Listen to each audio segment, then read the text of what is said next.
A partir deste Congresso, nós passamos a ter um país convidado. Esta epopeia, portanto, o regresso ao mar, portanto, a economia do mar, não pode ser feito sozinho, não é Portugal sozinho no mundo, antes pelo contrário, é Portugal relacionar-se bem e através do mar e a propósito do mar, por causa do mar, tanto com outros países, outras nações, outros povos. Há muito tempo que temos uma excelente relação com a Noruega, que só tem vindo a melhorar todos os dias, e o Sr. Embaixador é a figura principal, não é? A figura principal, portanto, neste estreitamento de relações entre Portugal e Noruega. E, portanto, foi com todo o gosto, portanto, e com toda a justiça, portanto, que nós escolhemos e convidámos a Noruega para ser o primeiro país convidado do Fórum para um congresso que nós organizamos. Portanto, desde já, tanto como uma palavra de reconhecimento ao Sr. Embaixador por todo o trabalho que tem vindo a ser desenvolvido, dou-lhe a palavra, tanto neste momento. Muito obrigado, Sr. Embaixador. Dr. Bruno Bon, Chairman of the Forum Empresarial du Mar, Excellencies, ladies and gentlemen, dear friends. Thank you ever so much for the invitation to be one of the introductory speakers at this important conference on the economy of the sea. The sea with the feet placed safely on shore, promising true cases of success anchored in facts. Actually, I would like to think that Norway has been invited here because our sea economy, in many respects, is a success story. As you know, Norway is mainly coast. If you take away the coast, there is not much left. Agriculture contributes with less than 1% to the GDP, while more than 30% of the GDP is derived from the sea economy. A farmers' representative recently said that Norwegian farmers have both feet securely anchored in the Norwegian soil. To which the coastal representative responded, then you are not moving fast forward. This reflects an old observation. While the agrarian society in its nature is stationary and conservative, the coastal areas, there has always been more room for change and for social mobility. The Norwegian government has created good framework conditions for the sea economy. But the tremendous growth we've seen over the last 30 to 40 years is to a very large extent due to local creativity and initiatives. On the coast, they say, the government in Oslo distributes the money, but we earn it. And there's a lot of truth in that. Traditionally, there were two main elements in the Norwegian sea economy: fisheries for the food and international shipping for the money. Still, Norway has one of the largest merchant fleets in the world, and in some sectors like cruise and gas tankers, we are world leading.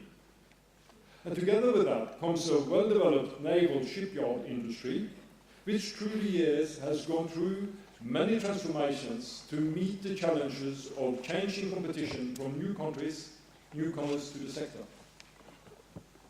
An extended sea cluster has developed, and we also have a substantial part of the international market for classification of ships, of brokering, and of insurance. Those directly involved say that we cooperate when we can, and we compete when we have to. There is no doubt that the cluster effect is considerable, and that complementing competences and activities in the different companies fertilize the creativity and create new business opportunities and new jobs. However, there is no doubt that the main element in our sea economy is offshore oil and gas. The Americans found the oil in the North Sea, but we taxed them well, and we built up a Norwegian competence and developed a real knowledge industry adjacent to the exploration and exploitation activities. To give a couple of examples, today Norwegian oil and gas service ships have 48% of the world's market. 20% of the subsea sector is based in Norway. And the leading companies in producing drilling equipment are in Norway. Never was the investment in the Norwegian oil and gas sector higher.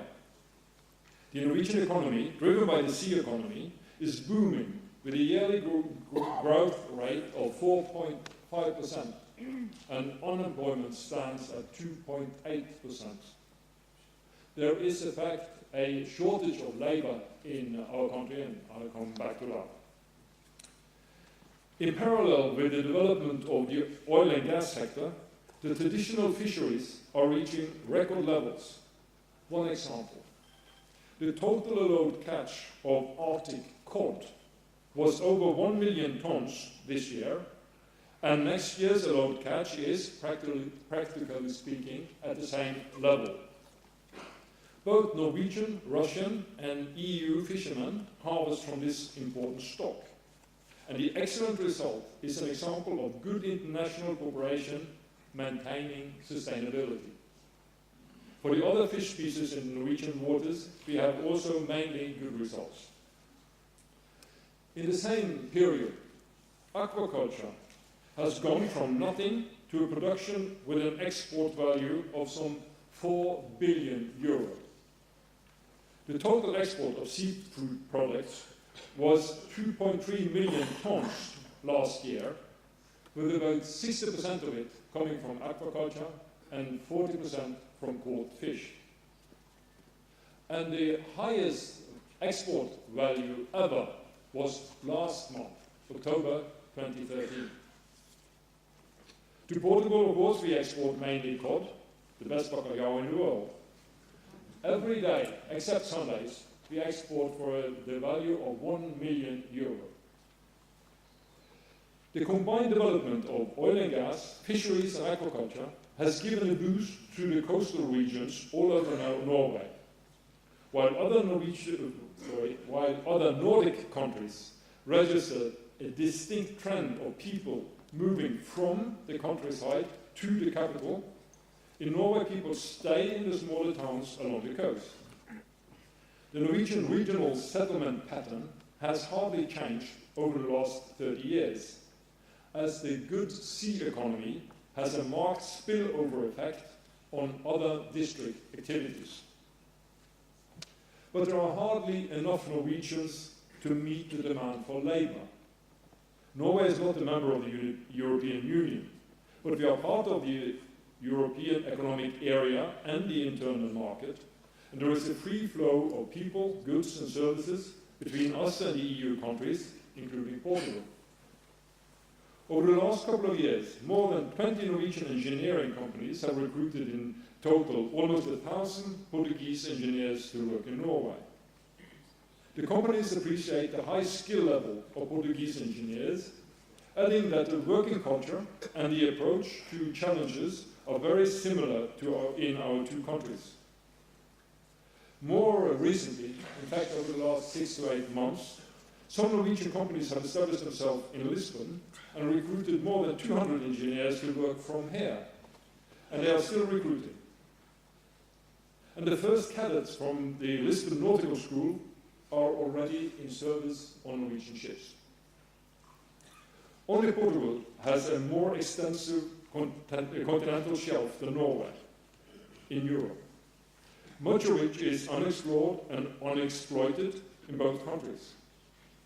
In Norway, research in the marine and maritime area is important and growing. Researchers from our universities have found many good reasons to cooperate with their Portuguese counterparts in fields like blue biotechnology and renewable energy at sea, and others, and many joint projects are under development. The EEA countries of outside of the European Union, Norway, Iceland and Liechtenstein, contribute through the EEA grants programs to reduce social and economic disparities in Europe. Portugal is a recipient state, and not surprisingly, the largest program here is the marine one, with about 20 million euros, which will go mainly to sea monitoring and contributing to the purchase of a new research vessel. In Norway, we have noted with great interest the enhanced importance given by the government in Portugal and the stakeholders for a rapid extension of the sea economy. We think that our two countries will profit from more contacts over the full sea economy registry. We appreciate the draft proposal and work plan for cooperation received from the Direcção Geral da Política do Mar. The document has been well received in Norway, and we look forward to taking the bilateral cooperation to a higher level on the basis of this. We also think that Norway and Portugal have so many common interests when it comes to the European sea economy that the possibilities for a closer cooperation at the political level when it comes to the development of EU rules and regulations should be further explored. And in the meantime, many Portuguese contribute to the success of our sea economy, and we may well contribute more to the development of yours. Thank you.